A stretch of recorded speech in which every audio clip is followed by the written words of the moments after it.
I don't usually listen in on other people's conversations and have no idea what possessed me to listen in on this one.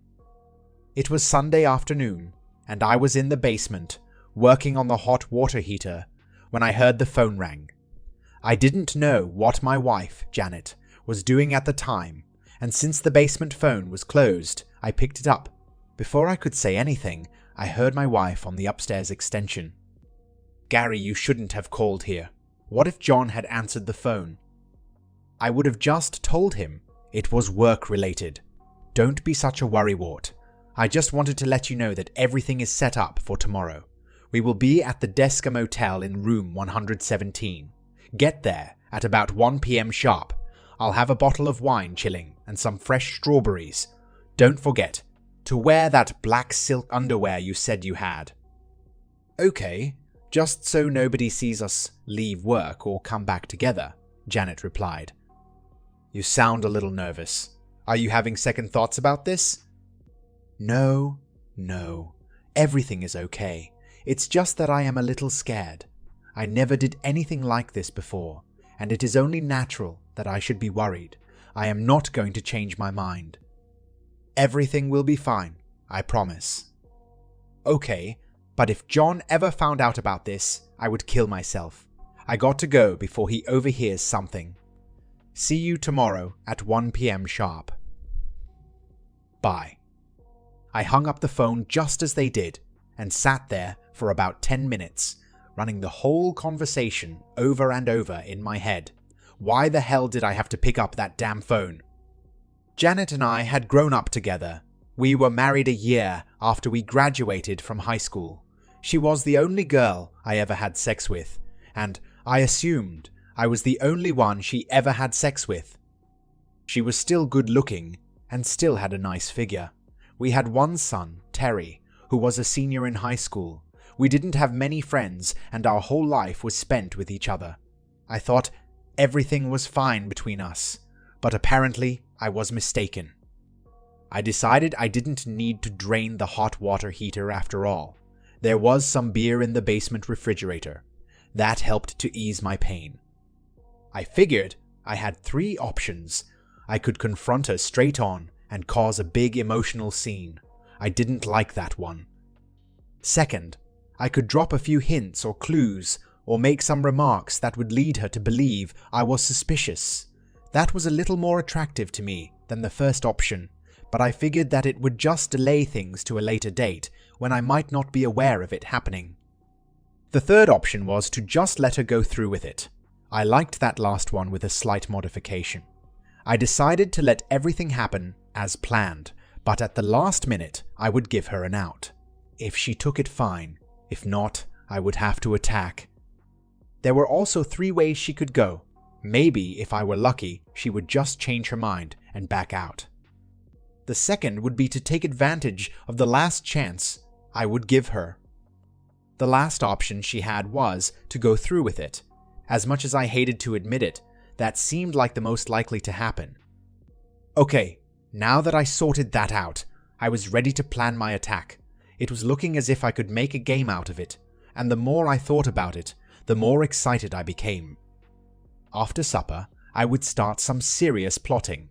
First, I had to gather information, and then get the game plan laid out. I worked for a security systems firm for almost 20 years. They had been after me for the last year to take over the Huntsville, Alabama office, but Janet did not want to move. Janet worked for an insurance company for the last 10 years. She was doing well, but I never liked the guy she worked with, Gary Simmons. I know now that my suspicions were well-founded. Gary was married and his wife seemed nice enough. I was upset that he wanted mine too. The move to Alabama would have been a good one for Terry because he had his heart set on going to Auburn. The resident tuition was a lot more affordable than the non-resident tuition. While we were eating supper, I decided that I was going to take the Huntsville position. It didn't matter what the outcome was the next day. I was still going to move.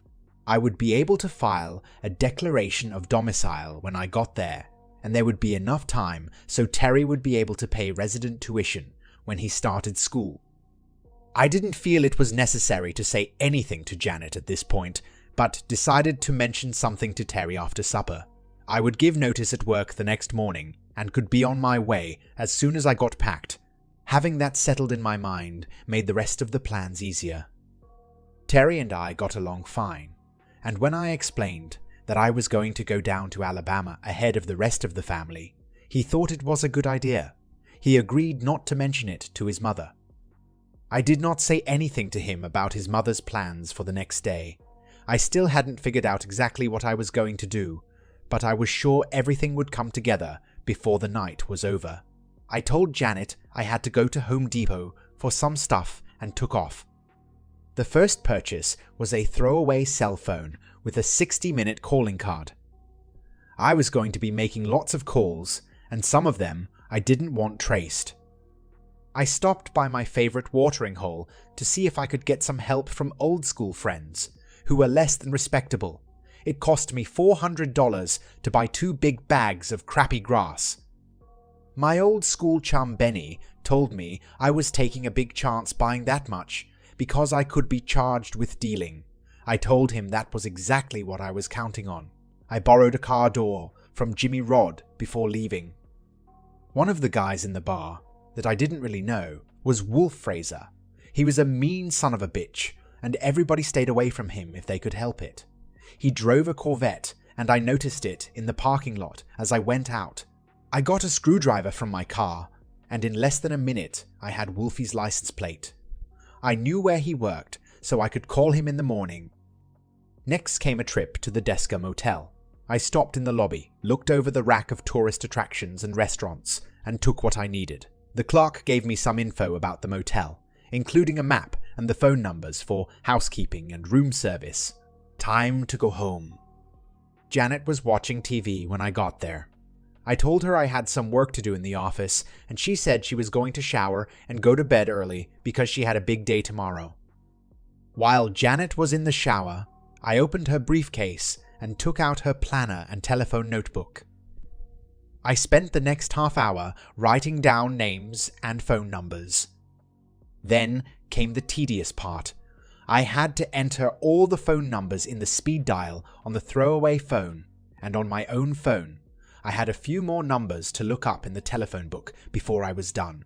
It looked like I had everything ready when I finally crashed on the couch in the office. It was a rough night trying to sleep. I kept thinking of what Janet was going to do and wondered what I had done wrong that made her want to do it. By the time I fell asleep, I had myself convinced it was my fault and that I had failed somewhere, somehow. Morning came, and I had mixed emotions. I made coffee and set the breakfast table. Janet came down and looked great. "You look awful good today. Is it a special day at the office?" I asked. "What do you mean? I always look good." "I know. I was just pulling your chain a little." We read the paper while we ate. The morning conversation was less than normal, but not enough to make a comment about. I couldn't tell if she was nervous or anxious. "I have a lot of running around to do today. I might be a little late for supper," I said. "That's okay. I'll make something that will hold till you get home." "Is there anything special you might want?" "No. Whatever is handy will be fine." It was a pathetic attempt to make small talk on our part. She knew what she was going to be doing, and I knew what she was going to be doing, and we were both walking on eggs. I got to work early and made all the arrangements for my transfer to Huntsville. After signing all the proper papers and cleaning out my desk, I stopped by a divorce attorney's office. I got the forms and information I would need to file for the divorce if my last attempt did not work. I went home and packed all my clothes and loaded them in the car, pulled the hard drive off my computer, and took all the files and documents that I felt I might need. Most of our savings and investments had been shifted into valuable coins, which I also took. The banks were open by this time, so I cancelled the accounts and credit cards. I realized that I was being premature on a lot of this, but didn't have much faith in the possibility of a change of heart on her part. I stopped by a florist and ordered a dozen red roses to be delivered precisely at 1:15. All the time this was going on, I had been checking my watch. The timing was going to be important. At about 12:30, I went to the motel and got a good parking spot where I couldn't be seen but would have a clear view of the room. I carefully got everything arranged on the front car seat. Finally, Gary arrived. He got out of his car with a grocery bag that I assumed had the strawberries, a bottle of wine, and who knows what else. He went straight to the room and then came back out and filled the room ice bucket. As he prepared the room, I started my phone calls. First was Pizza Hut. Hello, I would like one large pepperoni pizza to be delivered to room 117 at the Desca Motel. I might be taking a shower, so make sure the guy knocks loud and long enough for me to hear him. 20 minutes is fine, thanks. Second was a call to Papa John, followed by Domino and Godfather's Pizza. The fifth call went to the Golden Dragon, where I ordered egg rolls and sweet and sour pork. I assumed that half of these would call back to verify the order, but that was alright because the effect would be the same. Janet hadn't arrived yet, so the next call went to the motel housekeeping, where I requested some additional towels and another ice bucket. I figured it would about 15 minutes for them to deliver them. At last, my loving wife pulled into the parking lot. She went down to the end of the building so her car would not be too conspicuous. She left the car carrying a small overnight bag.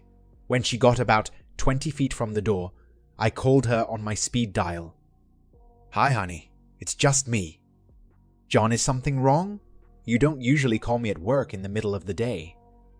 "I was thinking about you, and I just wanted to call and tell you that I love you." "Oh, John, that's sweet. I love you too." "Okay, I'll let you get back to work. I'll see you later." "Goodbye, John, and thanks for the call." Janet hung up the cell phone, turned around, and walked into the motel room.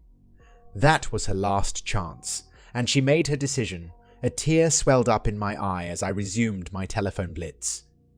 Phone call number 7 went to the local TV station. "Hi, is this WWC-TV? There is something funny going on at the Desca Motel. If you have a truck nearby, you might want to swing by and check it out. No, I don't know what it is, but the cops are on the way. Ok, thanks." Call number 8 was coming up as I walked over to Gary's car. Luckily, he had parked in a spot where I wouldn't be noticed as I replaced his license plate with the one from Wolfie's Corvette. As I was walking over, I called Janet's office. She had a 3 o'clock appointment with somebody named Rob Kelly. "Hi, this is Rob Kelly. I had an appointment with Janet Martin for 3, but I have to move it up. Can you please have her call me as soon as possible at 9614452? I tried to get her on her cell, but it was busy. As soon as possible, please." The number was a recorded telephone ad for a law firm that specializes in divorces. I threw Gary's license plate under his car after I put the new one on. Then I walked down to Janet's car and moved it to the back of the motel. While I was walking back to my car, I dialed the next number. "Hello, Mrs. Simmons. Your husband asked me to give you a call. He is having car problems and needs you to pick him up right away. He is at the Desca Motel, room 117. You could give him a call on his cell phone, or just call the room. The number is 960-1 7700, extension 117. Didn't call you? It looks like he is meeting a client, a pretty one too. Bye." Call 10 went to Acme Welding, where I asked Wolfie's boss to tell him a white Honda in the Desca Motel parking lot had Wolfie's license plate on it. The next call went to the police, where I reported 2 kids changing a license plate on a car in the parking lot. I mentioned that something didn't look right and just asked them to check it out. I gave them Wolfie's license number. The first pizza guy came to the room. It looked like there was an argument, but Gary paid him and he left. Call 12 was to Janet's mother. Hi Mom, it's John. I don't have a lot of time. Janet is in a motel room having sex with a man she works with. Would you please call her and ask her to reconsider what she is doing? No, I can't talk about it now. You have her cell phone number, and if you can't get her there, try the motel. It's 961 7700 extension 100 extension 100 extension 117. I know, it's a sorry thing, but I have to go. Please make the call now. Bye. 2 more pizza guys showed up in the room. The same time the maid came with more towels. There was a lot of discussion at the door again, but after a few minutes, they all left. The next call was to the motel. This is Mr. Simmons in 117.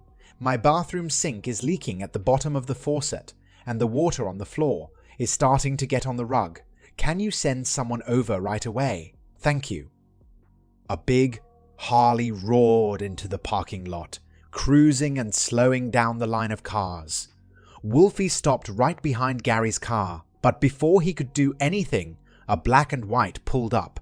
The biker and the cop were having a heated discussion as I made my next phone call. Mr. Granger, this is John Martin. My wife Janet works for you. Yes, thank you. I am glad she is a good worker. However, right now she is at the Desca Motel in room 117 with Gary Simmons, who also works for you. They are there having sex as we speak. Yes, I am sure. You have a company policy against this sort of thing. Is that right? I am sure you have their cell phone numbers. Would you please call them to verify or deny this? If you can't get through, call the motel. It is 961 7700 extension 100 extension 117. I don't want my wife working for your company anymore, Mr. Granger, and would appreciate it if you would let her go. If it is a violation of policy, maybe Mr. Simmons should also be let go. No, I am sorry I had to notify you. Thank you for your time. Bye.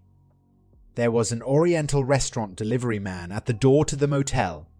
The cop was going over to the room, and Wolfie was waving his arms and yelling as he walked with him.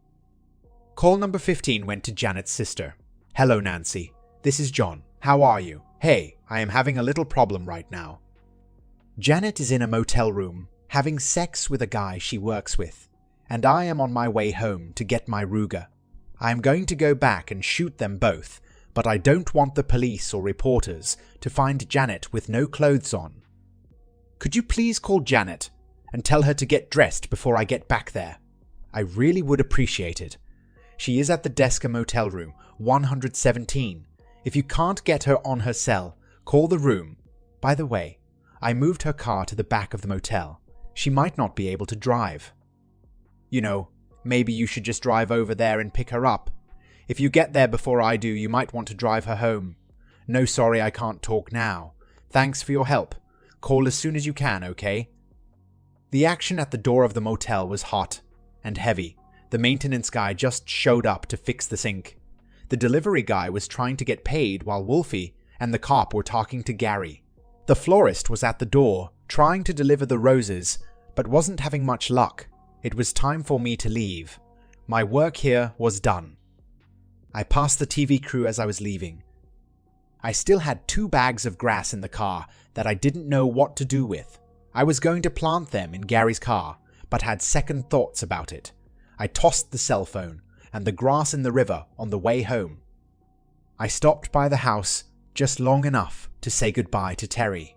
I told him I would keep in touch and not give his mother a hard time the next couple of days. I would have given anything to know what was going on in that motel room over the last hour. As I was leaving town, I made one more call. I wasn't sure I would get through, but I tried just in case I got lucky. Hi, Gary Simmons. This is John Martin. Just wanted to let you know that if you lay one hand on my wife, I will rip off your balls and jam them down your throat.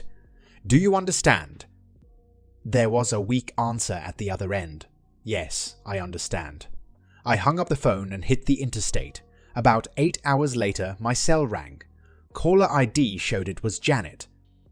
Hello? John, where are you? Janet asked. I'm on 81, just outside of Knoxville. Why?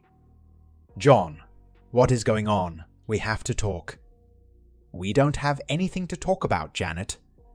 Please, John, talk to me, Janet cried. Janet, I will ask you 3 questions, okay?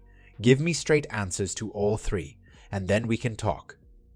Okay, she replied. What did I say to you when I called you on your cell phone today? You said, I love you, Janet replied. What did you do after you hung up the cell phone? There was a short pause. I went into the motel room. Why did you go into the motel room? I asked. There was no answer. Janet, answer me. For what purpose did you go into the motel room? There was another pause. John, I don't want to answer that. Goodbye, Janet, I replied. I hung up the cell phone and turned it off. I wouldn't need it for the rest of the trip. Since the company was picking up all the expenses for moving, I got myself a fairly nice motel room and had a great supper. I had to establish residency quickly, so I spent the next 2 days looking for an apartment. It was easy to get something nice and reasonable because I wasn't too particular. New phone service and a mailing address were next. I changed the title of the car and got a new driver's license. I registered to vote and then I filled out the declaration of domicile. I mailed in all the papers to get the divorce started. Things went pretty smoothly and I was soon ready to start my new job. I called Terry and gave him my new cell number. I asked him not to give it to his mother, but told him I would understand if she pressured him. He didn't think it would be a problem. He said she had lost her job and was very depressed. I asked if they needed anything, and he said they were fine. Terry was my only real contact with the old place. A few weeks later, he said Janet got the divorce papers from the lawyer.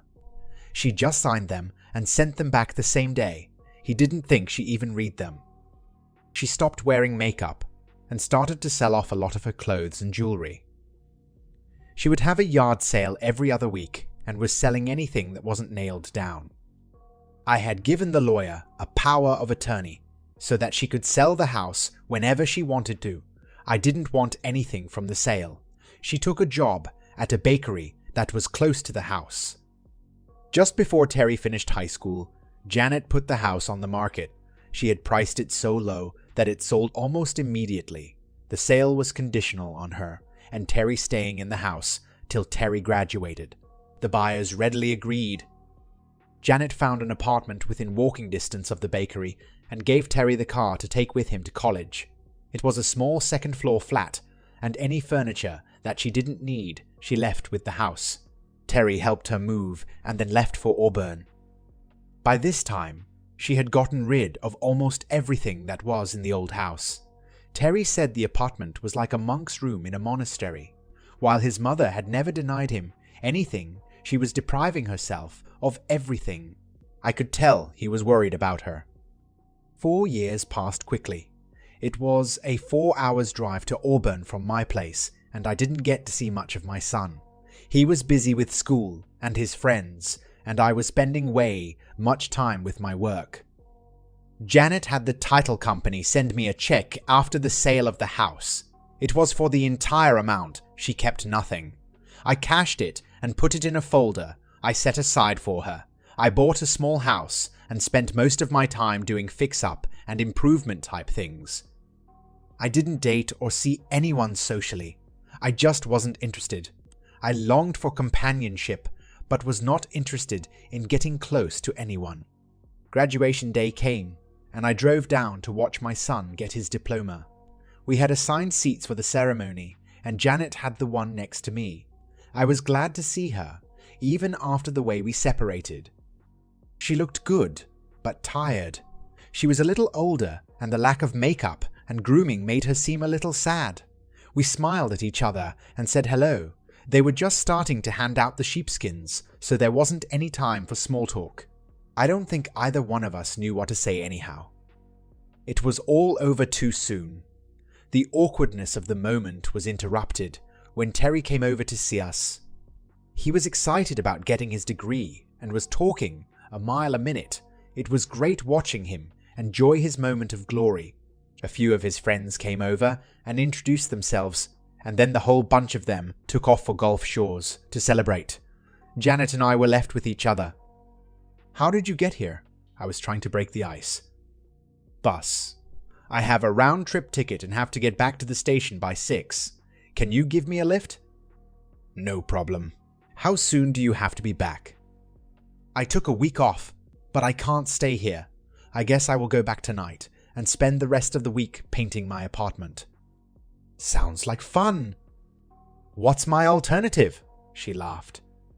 "You could stay a few days at my place. I could even drive you back home from there if you'd like. It's better than the bus." "Anything is better than the bus. I don't think going to your place would be a good idea, though. It would be too difficult for both of us." "We never did talk. I was mad at the time and cut you off. I didn't give you a chance to explain anything, and over the last few years, I felt bad about that." "You mean you want me to tell you about what happened now, after our lives have been destroyed?" "Is it too late?" "I think so. What can I say to you now that will make things right? You wouldn't listen then. Why would you listen now?" "I can't answer that. Even if we don't get to talk, I think I would still enjoy your company for a few days. Are you sure you can't spare some time? I took a week's vacation also. Do you have any luggage?" "No, just what I am wearing. I wasn't planning on staying overnight." "We'll stop at Walmart and I'll get you a couple of changes of clothes and you'll be all set. It's a 4-hour drive and I would really like to have the company. I can't envision any good coming from this, but I'll give it a try if you do anything at all to upset me. I promise I will walk away without giving it a second thought." "Fair enough.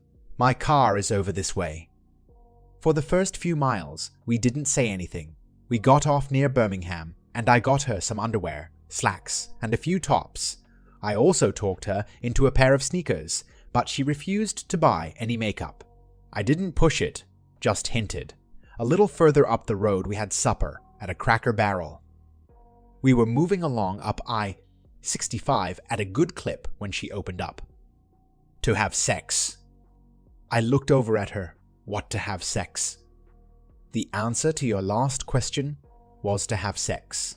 I couldn't say it when you asked me on that day. I don't know why. Either I was too embarrassed or I didn't want to hurt your feelings. I just couldn't bring myself to say it out loud.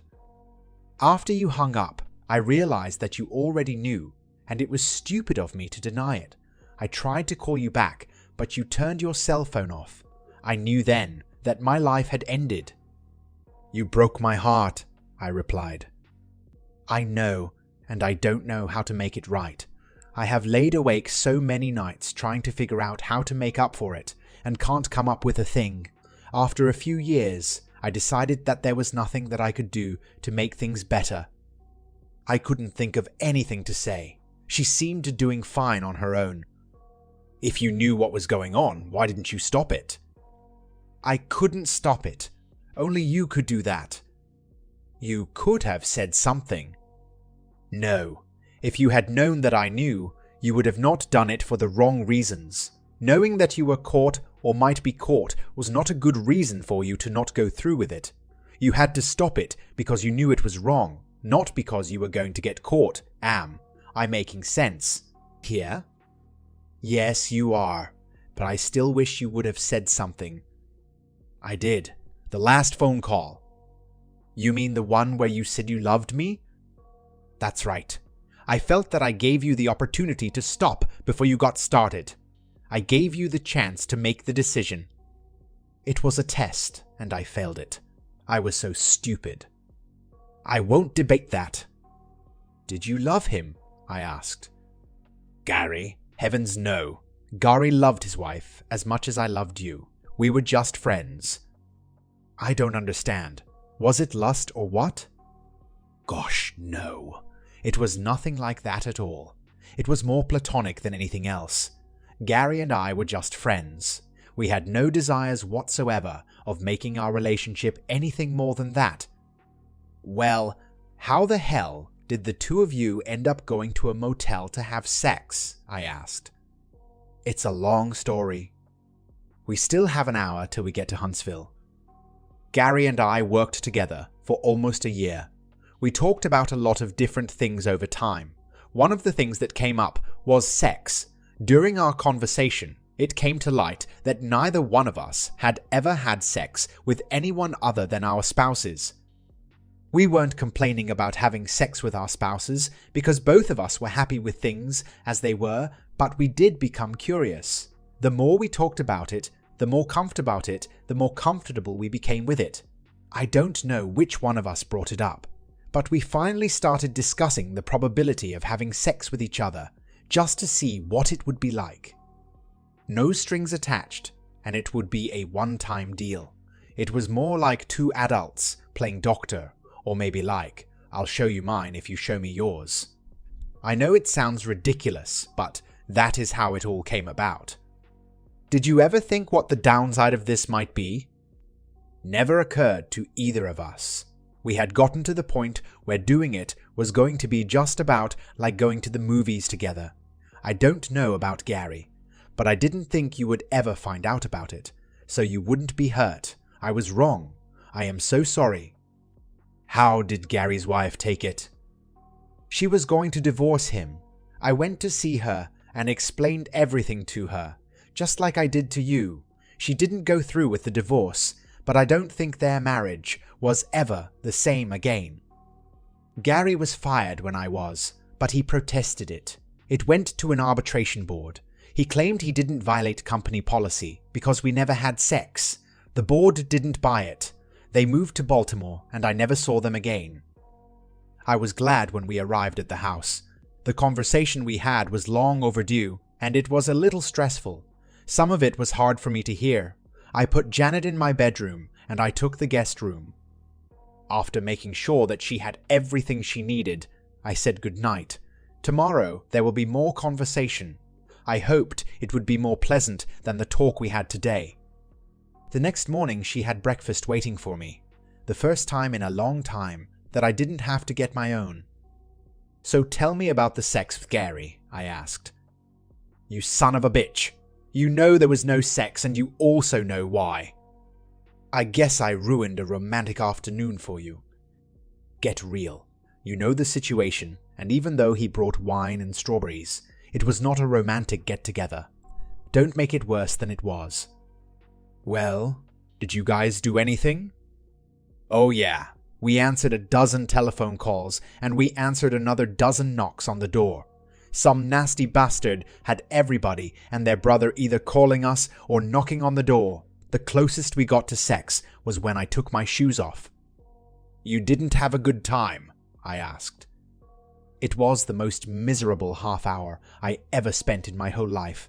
While that biker was trying to get in the room to grab Gary, I was able to sneak out. When I saw my car was gone, I started to cry. Just then, Nancy pulled up. You called my sister, and worse than that, you called my mother. She still isn't speaking to me. I'm sorry if I ruined something that was so important to you. I accept full blame for what I did. It was a rotten thing to do. Oh no you don't. The blame is all mine, and if you think you can jump in here 5 years later and take credit for everything that happened, you are crazy. It was my doing. It was my fault. I am to blame, and don't you ever try and take that away from me. I didn't wallow in misery for all these years just so you could pull it out from under me. I still feel partially responsible and should assume some of the blame. Don't do it. When I went into that motel room, I lost all my self-respect. I will never be able to get that back. At least when you made your phone calls, you saved my virtue. I still have that, and I thank you for it every day. I only wish there would have been a way for you to do something earlier, but I understand now why you couldn't. It is a sad thing, John. I love you, and I have always loved you. I didn't want to hurt you, and for that, I am truly sorry. I won't ask your forgiveness because I don't feel that I deserve it. Losing your love and trust has hurt me more than anything else you could do to me. Janet, you never lost my love, I replied. I am glad to hear that, John, But what about the trust? Sorry, that's gone. I don't know how I can ever get it back. I understand, and that is only fair. What are we going to do for lunch? How about sushi? Sounds great. Are my clothes okay? We had a good time that afternoon. After lunch, we did a little more shopping to get Janet some outfits that didn't make her look like a nun. I even got her to buy a little lip gloss, but nothing too dramatic. We had a light supper, soup and some cheese and crackers, and then we sat down with a nice glass of wine. It was nice to see Janet returning to her old self. The more time we spent talking, the more comfortable she seemed. Are we going to have sex tonight, John? I don't know. I still have some issues. What issues? She asked. Well, I am afraid that if we make love, that I might be thinking about you and Gary the whole time. I am a little anxious because I don't know how it will go. That's bullshit and you know it. Well, how would you know? I asked. I'll tell you how I would know. About 30 years ago, when we first started going together, you told me that every time you jerked off, you fantasized about Pam Kramer, the cheerleader. Do you remember that? Did I really tell you that? Yes, you sure did. And every time that we had sex for the next 4 or 5 years, all I could think about was that you were having sex with me and thinking about Pam Kramer. You are kidding, right? I replied. No, damn it. I am not kidding. Now the shoe is on the other foot and you can't handle it. I had to put up with it and I don't see why you can't. Well, whom do you think about when you masturbate? That's none of your business. Come on, we all fantasize. Who is your dream lover? Okay, most of the time it is you, even after we separated. What do you mean most of the time? Who is it the rest of the time? You really want to know? You aren't going to laugh? No, I promise I won't laugh. Mel Gibson. You are kidding! No, I am not. I have always dreamt about having sex with Mel Gibson, and I don't think there is anything abnormal about that. He is a very desirable guy. Which brings up another question. For the last 5 years, whom have you fantasized about while you were getting rid of your tensions? Mostly you. I still think about you a lot. Same question back at you. What do you mean mostly? Well, sometimes I think of Gary and you together. You sick son of a bitch. You fantasize about Gary and me having sex so you can get your jollies off. That sucks. Not exactly. After your tryst, I wondered why you would want to have sex with Gary. I didn't have any answers, so I assumed that he was a better lover than I was. I was sure that I had failed as a partner in some way, and I convinced myself that you were looking to upgrade. I used to think about how he would please you and bring you to orgasm after orgasm. After a while, I found myself getting excited, not thinking about Gary having sex with you, but about you having great climaxes. I found it erotic that you were getting pleasured and blocked out the fact that it was with another man, even in my fantasies. Okay, we're even. Now deal with it. I am going to take a shower and after that, we are going to have sex. You can think about Pam Kramer and I am going to think about Mel Gibson. It's settled. Tomorrow morning, we are going to go and get my stuff and I am going to move in with you. Can you handle it? Are we going to get married? No, I can't marry a man who doesn't trust me. Maybe in a couple of years, we will talk about it again. Oh, I see. You want to stay single, just in case another guy like Gary shows up. Bastard. One more remark like that, and I'll smack you upside the head. Now go disconnect the phones. I don't want to be interrupted.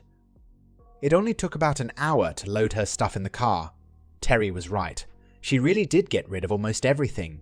She sold the furniture that was left to the landlord for $200.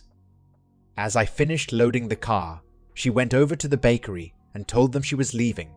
Shortly after that, we were on the interstate heading south. I looked over at her, and we both smiled. I have just one more question, and I won't bring it up again. Okay, what is it? Where the hell did you get a Mel Gibson poster? That's the end of this story.